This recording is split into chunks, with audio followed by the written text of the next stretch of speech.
With the state of everything going on right now, it's easy to see that there's a large value to getting workouts at home, and a lot more people are starting to make the shift to how can I work out at home? The convenience factors increase when you look at you don't have to commute somewhere, you save money on monthly memberships, and you get to control the space in which you work out, meaning you can do it at any time of day, regardless of if there's a class available. So with that being said, we're gonna cover the top 5 tools that you need to be putting into your home gym setup that are not gonna break the bank, are gonna be usable in almost any situation from a garage to an apartment, and give you a ton of value, each product being able to serve multiple purposes. Let's get into it. I completely understand where you are coming from if you are first starting to set up a home gym. It can be very confusing, and the tools vary wildly, and there are so many of them, and you're probably getting advertised to by a lot of them. You don't need most of these things. In fact, you can get by with 5 very critical tools that will lay a foundation, because all of these can be used together,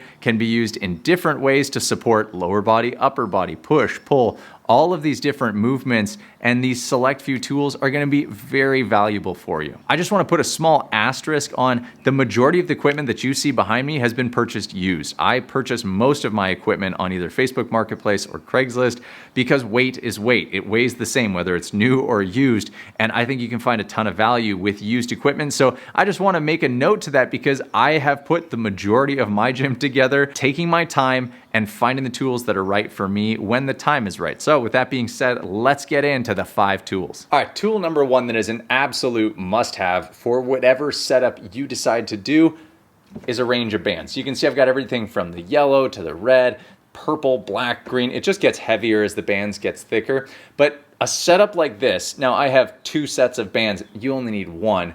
One set of bands is anywhere from the $20 to $35 range on Amazon. So pick up a package of them. Don't just buy single bands, but buy a package of them. You can do all sorts of things from weighted squats to push-ups. It's essentially like packaging weight into this very inexpensive rubber package. You gotta have some of these in the setup. It's just a must. Go ahead and pick up. By the way, anything that I talk about, I'm gonna try and link in the description below so that you can just find kind of my preferred packages of what these are, but this is an absolute must for any home gym setup.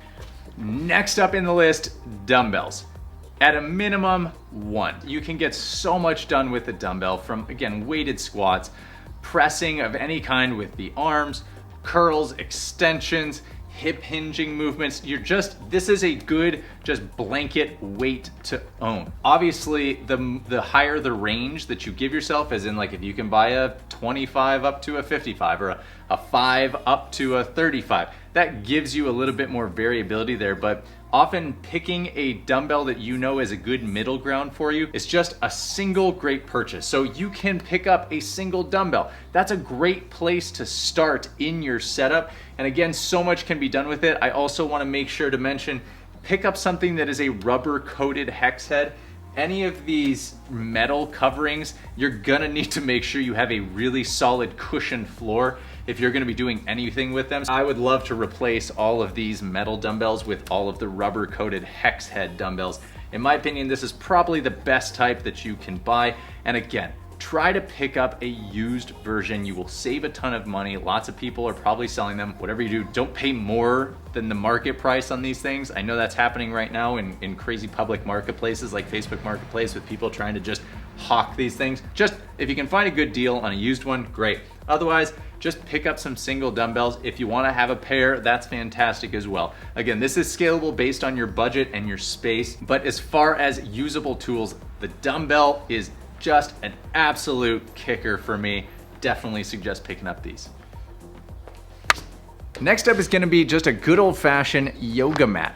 These things are so versatile, from padding you whenever you're doing any floor exercise to also being a cushion if you're gonna be setting, for example, your dumbbell down. This is going to put a cushion between you and the floor, making sure that you have a little bit more comfort. The other upside to having a yoga mat in your setup is, number 1, they're great for those down regulation days, like stretching or meditation or any of the extra stuff that you're gonna be doing and should be doing on the side as well in your program. So you get that. It also is going to help you define your fitness space. When we're talking about really confined setups like an apartment, it's important that you set aside, whether it's by masking off with some tape on the floor, your actual fitness area, because if you keep that area the same, you're gonna gravitate to going back to it because you know that, hey, this is where I get my workouts in. A yoga mat helps to define that space as well. Now, you can get them in a variety of sizes, colors, textures. So I have my Lululemon yoga mat. I do love this thing, but I also have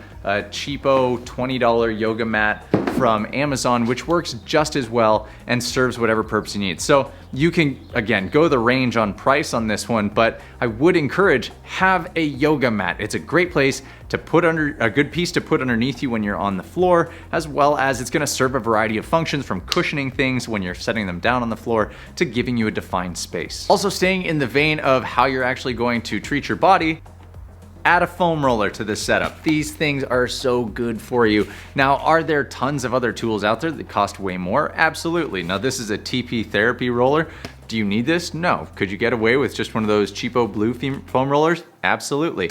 A foam roller is going to give you a lot of good body work. Again, paying attention to your body as a big picture, not just always smashing it with HIIT training and just lots and lots of reps. You need to make sure to care for your body. And with that, a foam roller does a great job. Could you also do that with a lacrosse ball, which is inexpensive? Sure. Could you also do that with the bands that you purchase? Absolutely. There's another area where those bands come into play. But a foam roller is like having a personal masseuse in your home. You just don't have to pay that hourly and have to listen to that yoga music the whole time and fall asleep and snortle yourself awake and wonder if the masseuse heard that. Maybe that's just me. Did you? No, I'm still on the massage table, we're fine. And my final recommendation for what you should add into your repertoire for your home gym equipment, number 5, is some kind of long barbell type object. Now, what do I have here? Well, I have a PVC pipe, I have a spear. I was practicing Spartan racing This is Sparta! last year, so I made one of these. It's basically just a rake handle, and then I have a paint roller extension handle. All of these would do the job. What you're gonna accomplish with this is, number 1, this mimics a barbell, so you can do all sorts of things, like pressing overhead, like the Olympic lifts. You can practice cleaning. You could back squat, front squat. You can also practice mobility pieces like pass-throughs to help you make sure that your joints are staying healthy. You could also be doing leg swings with this, right? Lots of options for what you can do with one of these tools. As well, the cost of a PVC pipe is negligible. You just gotta make your way to a hardware store, cut it about your height is a good way to go. And from there, you can add some light weight onto this. Could I slip this through the handle on a gallon milk jug filled with water? Probably. Am I risking dropping a gallon jug of water on the floor? Probably. But guess what? You can also create some makeshift weight that way. And this just allows you to as well practice the movements that are going to be valuable to home workouts like squatting, like the Olympic lifts, while not requiring that you add an expensive barbell into the mix. Now, if you have the money for a barbell and the space and the floor padding and everything, like a garage like I have, then great, pick up a barbell. All I'm encouraging you to do is have some kind of barbell-like object, whether it's a PVC pipe all the way up to a barbell, whatever your choice is, but you can get a lot done with these tools as a standalone. Especially if you're just getting started, the PVC pipe is a really fantastic place to start. I just want to give a bonus shout out as well to the Humble sandbag. I'll talk about these till the day the cows come home. Adding any kind of sandbag weight into your mix is an inexpensive way to get good weight into your house in some way. You can load up any kind of sandbag and make them a great training tool. This is called a rec bag, but really anything with sand is fantastic. It's not metal, so dropping it is not as harmful on the floors. They're very versatile. I can take it like you saw, I can clean it.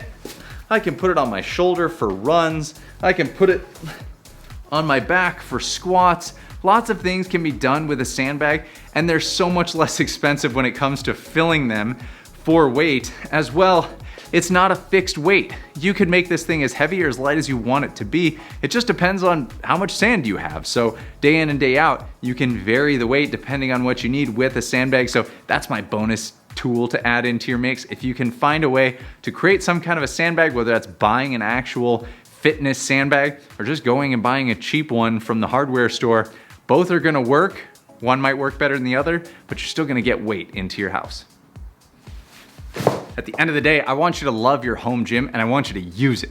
That's really what I care most about. And picking up tools that aren't gonna cost you an arm and a leg are a great way to start. As you graduate and as you figure out what you like to do, you can spend more money on the tools that are more valuable to you. For example, picking up kettlebells if you learn that you really love to move a dumbbell in kettlebell swing fashion, then you can pick up a kettlebell. But for the time being, get your gym started quickly, efficiently, and on a low budget so that you can just start moving today. If you enjoyed this and you want more, hit that subscribe button so that you get alerted when we come out with new videos. And if you want to see how I went through the process of setting up the home gym that I have behind me, check that video out here.